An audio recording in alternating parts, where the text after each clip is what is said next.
date, I'll be celebrating my 20th first cancerversary a few days from now. So thank you.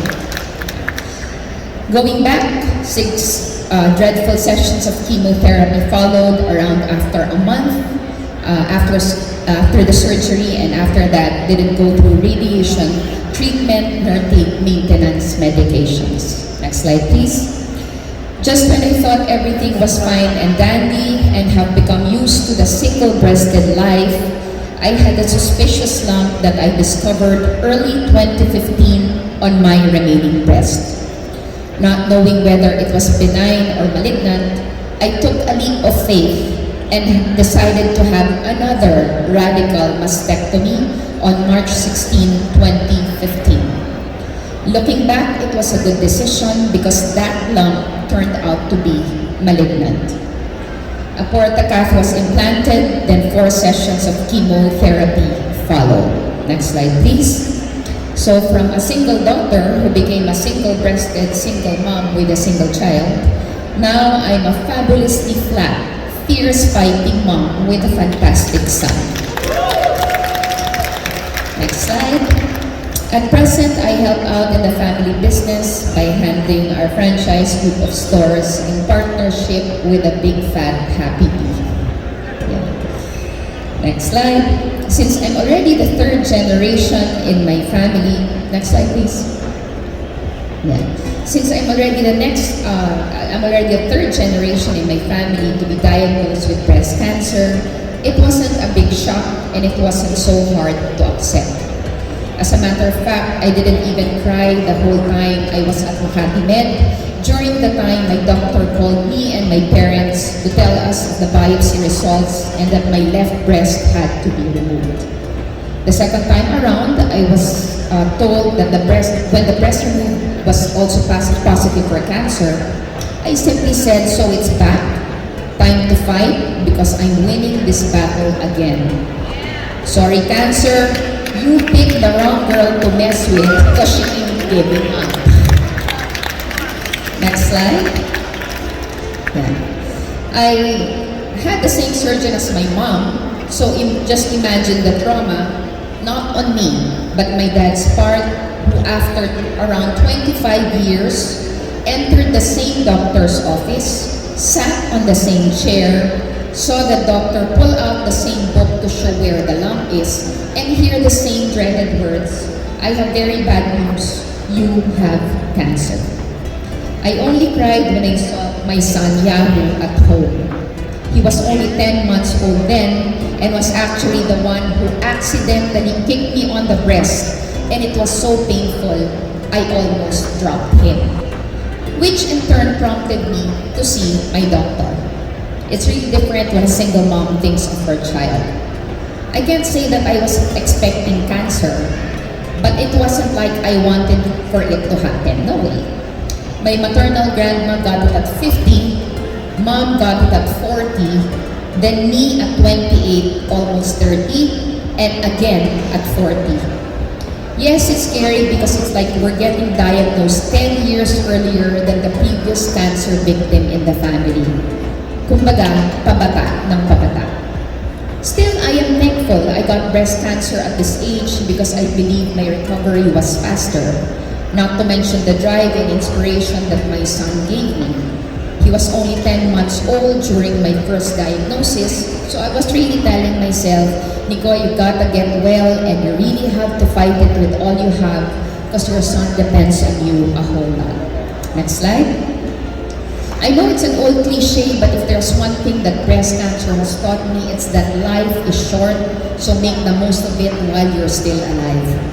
You'll never know when, or you never know what or when something as terrible as cancer will hit you. So while you're still okay, and as long as you're not stepping on someone or hurting anyone, do what makes you fulfilled and happy. I guess having then overcoming breast cancer twice unleashes all the guts one person has. Next slide, please. I have been asked countless times, do you feel less of a woman because you only have one breast, or nowadays, no breast at all?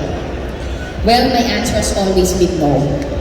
I even feel more womanly, if there is such a word, because I was able to go through something not all women have gone through.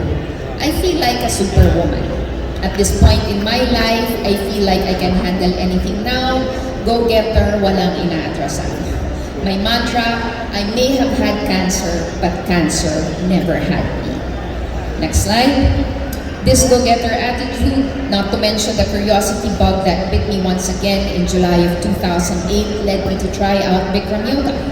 As a breast cancer survivor who was juggling motherhood and being a businesswoman, I extensively read and researched on the benefits brought about by yoga in preventing the occurrence and reoccurrence of cancer, hence the decision to try it out for myself. Next slide. Considering my extensive ballet and gymnastics background, I had no difficulty switching to the yoga discipline. Next slide. In the spring of 2011, I flew to Los Angeles, California to pursue the Bikram Yoga Teacher Training course. Next slide. And after 9 weeks of intense training, I am now a certified Bikram Yoga teacher and the studio director of Bikram Yoga, Quezon City. Next two slides, please. And another one. Yeah. There. And if this ain't enough, in between my 2 bouts with cancer and after, I also got certified to teach yoga for breast cancer survivors, kids yoga, share yoga, and of course, the dance part has to come in at some point. A Zumba instructor, a kid Zumba instructor, a Zumba Gold instructor, a Pound Pro, a Generation Pound Pro, a Nirvana Fitness instructor, and most recently, a restorative yoga teacher too. Yes, the learning never stops. Oh, and of course, we need to remain beautiful, so I also got certified in makeup artistry, both conventional and airbrush makeup. Next slide. If there are those who went up the corporate ladder, I can say I went up the foundation ladder. I started out as a plain member, happily attending our get-togethers for ICANSERVE. I love the company of the sisterhood so much that I volunteered in our activities and fundraisers. Next slide. I simply kept on showing up. Then one day, our founding president and our executive director invited me to a 2-on-1 meeting and simply asked, can you please handle our collaborations? We have too much work on the advocacy side. We need someone who will directly talk with these companies who want to support and partner with us. Next slide. Who would have thought that saying yes to these two would bring me to the board, get elected as VP, and now here I am, ICANSERVE President and Head for Collaboration. Next slide. Though not primarily a support group, but more of an advocacy group, the fellowship we have in all our gatherings and how we passionately work for our various projects to increase awareness about breast cancer is of a different level, truly a sisterhood like no other. Next slide. Things get really crazy during October with something happening almost every day. Be it like a talk like this, a launch of a products to benefit us, a fitness activity, selling our own products, all the list goes on, but we won't trade it for anything in the world. Today, I can serve as an online community of hundreds of breast cancer survivors, mostly Filipinas, located all over the world. Saipan, US, Sweden, to name a few, and in the Philippines, Baguio, Cagayan de Oro, Davao, Bacolod, and Cebu. Next slide.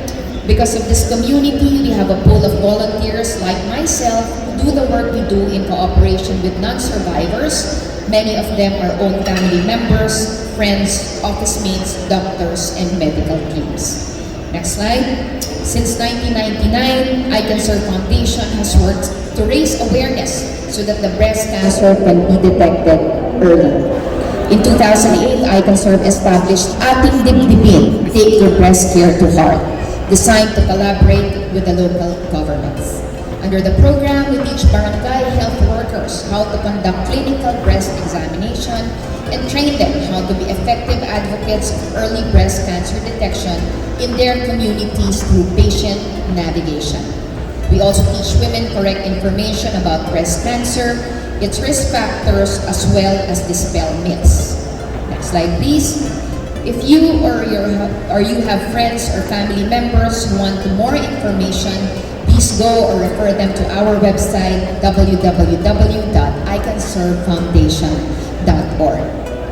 Next slide.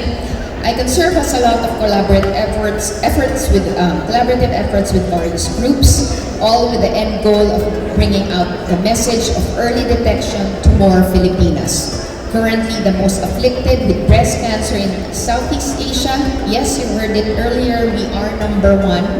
And would you believe, a small country, that we are #9 in the world? We work to provide hope and concrete help to women living with breast cancer and to those at risk, and ultimately help mothers, daughters, sisters, and friends to be together for a longer time. Next slide. Just a few reminders for everyone. Sinabi na ni Doc kanina, but this is something that you can see and probably take a picture of. Especially the ladies, it's kind of early for ICANSERVE, but more or less same na rin with dun sa sinabi ni Doc. Especially the ladies at age 20, every woman should start doing monthly breast self-exam or BSE. At age 30, she should do monthly BSE and go for an annual clinical breast examination by a trained health worker. At age 40, she should do monthly BSE, have an annual clinical breast exam, and probably get a baseline mammogram. Next slide. I'm blessed that on both occasions, next slide po. Yeah. My breast cancer was diagnosed early. It was easier to cure, handle, and yes, survive. So everyone, even men, because there is breast cancer in males, really early detection is the key. Even if you hear it time and again, you've probably heard it many times already today, do what you're always told about. Self-breast exam, mammograms as advised by the doctor, regular visits to your OB, even healthy eating habits and exercise. Huwag mahiya, kamay sa dibdib, and do SSS. What's SSS? Sariling salat sa suso. Alright? There is life after cancer. Why be sad or losya just because you have cancer? Oh, I'm happy someone's doing like this right away. I like that. Yeah. So it's actually a chance to begin again, re-establish yourself, or something like a rebirth. As for me, it is hard to make plans. Next slide. I just live each day to the fullest and continue to be the best mom, managing director, dancer or choreographer, makeup artist, yoga teacher, fitness instructor, and breast cancer advocate that I can be. Whatever it is of those that I have an activity for the day, I do it the best that I can. Next slide. I strive to embody Proverbs 31:25. She is clothed in strength and dignity, and she laughs without fear of the future. And my last slide, please. Let me finally end with a quote I tell students after each and every class I teach. Dance as though no one is watching you. Love like you've never been hurt before. Sing as though no one can hear you. And live as though heaven is on earth. Again, my name is Nikoy Guzman. I had cancer, but cancer never had me. Namaste. Congratulations, Nat!